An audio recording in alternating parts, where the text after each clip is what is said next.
Oui, donc la double licence existe maintenant depuis 4 ans. Et donc la double licence est vraiment très spécifique parce que déjà le nom, le nom l'explique. En fait, les étudiants suivent 2 licences finalement et suivent en fait à la faculté sciences économiques tous les cours en première année, deuxième année, troisième année en fait qui concernent donc l'économie et donc leur formation là-bas.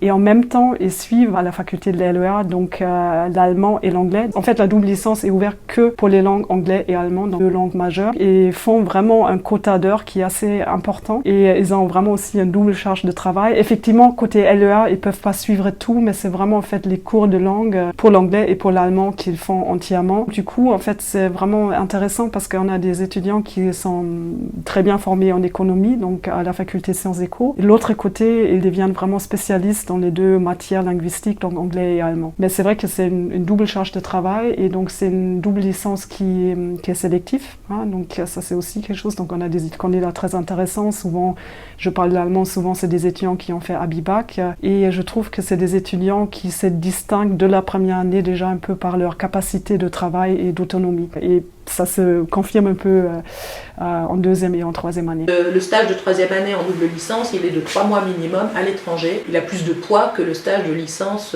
en LEA. Et donc stage de 3 mois minimum dans une entreprise internationale. On invite très très fortement les étudiants à le faire à l'étranger avec un rapport de stage assez dense. Et la rédaction d'un petit mémoire de recherche qui forme déjà aussi ce qui est attendu en master. Donc de ce côté-là, c'est assez costaud.